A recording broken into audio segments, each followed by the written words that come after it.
Hi my loves! Welcome back! Ngayon ay nandito tayo sa Red Dim Sum Chinese Restaurant dito sa Aliaga, Nueva Ecija. At excited akong i-share sa inyo ang isa sa mga pinaka-satisfying dim sum experience na natikman ko. So, come on! And samahan nyo kung tikman ang mga bestsellers nila. Ang sarap lang maupo dito, perfect for casual dining, family bonding, or kahit chill merienda lang. Bonus pa ang linis ng lugar kaya mas nakaka-relax kumain. O ayan, umu-order na kami ng mga personal favorites ko pagdating sa dim sum. Syempre, hindi mawala ang hakaw.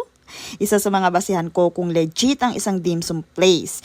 At syempre, ang original kikiam nila na marami na ang nagsasabi na isa raw sa best dito sa area. Syempre, hindi pwedeng mawala itong nakakapagpaganang kumain na chili oil nila. So, ayan, magtimpla na tayo, my loves. So, timpla lang tayo ng timpla kasi unlimited naman yan and pwede yan ipa-refill. Ayan, bawat table meron ng ganyan na yun. No? Kitang-kita nyo naman yung oil. Sobrang nakakalakas talaga kumain. So, ayan, habang hinihintay natin yung order natin, ikot-ikot muna tayo dito sa area. Ito, meron pa silang extensions dito, kaya naman, di mo ma-experience dito yung waiting. Ayan, selfie muna tayo.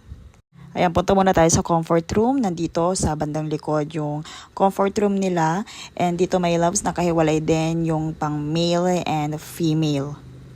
Actually, pang ilang balik na talaga namin dito. And ito yung isa sa mga binabalikan nga namin is yung favorite kong hakaw and original kikiam. So, ayan, isinerve na yung ating order. And ngayon, itatry naman natin dito yung Japanese siomai nila. Siyempre, uunahin natin yung hakaw. Ang ganda talaga ng itsura niya. Translucent ang wrapper, hindi makapal, hindi rin basag. Kahit iangat mo, good sign yan.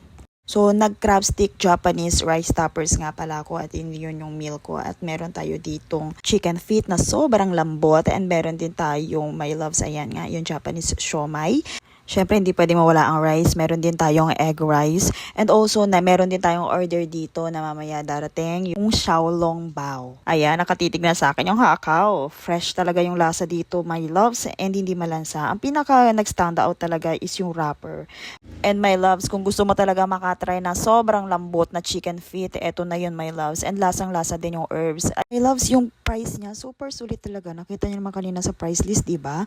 My loves, dapat itry nyo din talaga yung kikiam nila.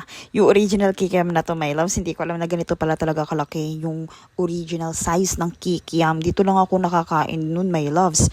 And grabe, ang sarap. Hindi yung street style na puro harina. Ramdam mo yung totoong meat sa loob. Malasa, may tapang ang timpla ng spices at hindi oily, syempre. Eto, my loves, naman yung xiaolong bao na mayroong sabaw. Sabaw sa loob, ayan, pag pinigyan mo, my loves, and pag sinubo mo, meron talagang sabaw sa loob. Naalala ko tuloy yung mga dish ng Tim Ho Wan, kung na-try nyo na din dun. And syempre, hindi uso yung piece of shame dito. Ako kukuha niyan. So, overall, ang experience namin dito sa Red Dim Sum Chinese Restaurant, my loves, ay super satisfying. Cozy ang lugar, friendly ang staff, at pinaka-importante, masarap at sulit ang pagkain, lalo na yung hakaw at original kikiam. Panalo talaga, my loves.